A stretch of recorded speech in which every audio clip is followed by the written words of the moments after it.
आहोत उद्योग मंत्री राज्याचे उदय सामंत आपल्यासोबत फोन लाईन वरती आहेत। उदय सामंतजी, स्वागत तुमचं न्यूज 18 लोकमत मध्ये। आज राज ठाकरे गेलेत मुख्यमंत्री देवेंद्र फडणवीसांच्या भेटीसाठी। या आधी सुद्धा त्यांच्या भेटीगाठी आपण बघितल्या आहेत, आज पुन्हा एकदा भेट होतीये, यावरती काय आपली प्रतिक्रिया? राज साहेब जर मुख्यमंत्री मोदींना भेटायला गेले असतील, मला असं वाटतं की याच्यामध्ये राजकीय काही असण्यापेक्षा जी पर्जन्यवृष्टी झालेली आहे महाराष्ट्रामध्ये त्याच्या संदर्भामध्ये काही त्यांच्या जर काही शंका असतील किंवा अजून काही त्याच्यामध्ये शासनाकडनं अपेक्षा असेल त्यासाठी ते गेले असतील। आणि राजकीय जर विचाराल तर मी अनेक वेळा सांगितलंय की जर त्यांची राजकीय चर्चा असेल तर ती राजकीय चर्चा काय आहे हे दोघंच सांगू शकतात।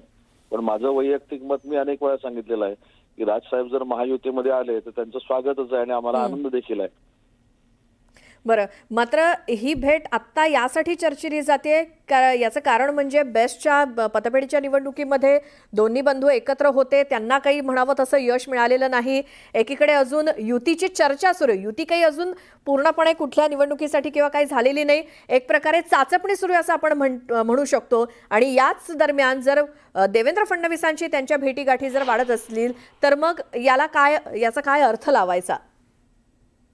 आपल्याला आठवत असेल मी अनेक वेळा असं सांगितलंय की अजून महानगरपालिकेची युती व्हायची आहे, अजून तिकीट वाटप व्हायचे आहे। काल त्याच्यामध्ये बेस्टची जर निवडणूक बघितली तर युबीटीनं एवढा त्याच्यामध्ये पुढाकार घेतला होता की आता मनसेबरोबर आमची युती झाली, आता बेस्टमध्ये 9 वर्षाची आमची सत्ता आहे तीच कायम राहील। पण मी विशेषतः प्रसाद लाडना त्यांचं कौतुक करतो की 1-1.5 वर्षापूर्वी त्यांनी बेस्टमध्ये संघटना आणली आणि त्याच्यामध्ये त्यांना 7 जागा मिळाल्या आणि 4 ते 5 जागा त्या त्यांच्या 40 ते 45 मतांना पराभूत झाल्यात। तसं जर बघायला गेलं तर शशांकजी देखील आमच्या विचाराचे आहेत, प्रसादजी तर आमच्या विचाराचे आहेतच आहेत। त्याच्यामुळे युबीटीला कुठे यश अजिबात मिळालेलं नाही आणि कदाचित हे लक्षात देखील आलं असेल मनसेच्या की 12,000च्या मराठी माणसांच्या मतामध्ये जर एकही जागा युबीटी बरोबर सोबत जाऊन येत नसेल तर महानगरपालिकेचं भविष्य काय आहे हे कालच्या निवडणुकीतनं स्पष्ट झालंय कदाचित।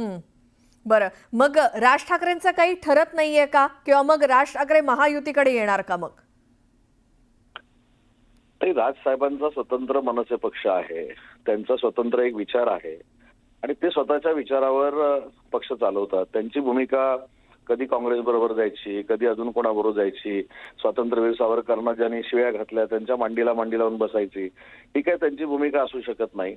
आणि म्हणून मी माझं मत मांडताना अनेक वेळा असं म्हणलंय की ज्यावेळी शिवसेनेबरोबर युतीची चर्चा मनसे कदाचित करेल तर पहिला प्रश्न मनसे हा विचारू शकते की ज्या स्वातंत्र्यवीर सावरकरांना राहुल गांधींनी शिव्या घातल्या त्या राहुल गांधींची तुम्ही साथ सोडणार आहेत का? आणि त्याचं उत्तर युबीटीकडे काय असणार आहे?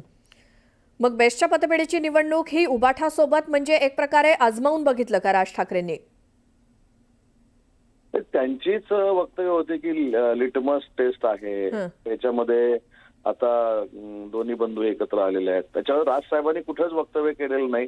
पण मी तुम्हाला अनेक वेळा म्हटलंय माझ्या पत्रकार परिषदेतनं की एवढे उतावळी युबीटीवाले युतीसाठी झालेले आहेत आणि तीच भूमिका त्यांनी पतसंस्थेमध्ये घेतली। त्याच्यामधली महत्वाची भूमिका अशी आहे की आपण मराठी माणूस जो म्हणतो तो मराठी माणूस 12,000 मतामध्ये होता, 90-95%, आणि बॅलेटवर हे मतदान झालं होतं। इथं ईव्हीएम होतं का? म्हणजे इथं परत ईव्हीएम वर देखील दोष द्यायला काही प्रश्न नाही। बॅलेटवर झालेल्या मतदानामध्ये 12,000पैकी आपण 2,000 मतं मिळू शकलो नाहीत, हे कशाचं धोतक आहे? बरोबर आहे। म्हणून मला असं वाटतं की सपशेल मराठी माणसानं नाकारलेलं आहे। ठीक आहे, म्हणजे तुमचं म्हणणं आहे की राज ठाकरे स्वतंत्र आहेत, त्यामुळे ते निर्णय घेतील कुणासोबत जायचं आणि काय करायचं। धन्यवाद, तुम्ही न्यूज 18 लोकमतशी बोललात त्याबद्दल।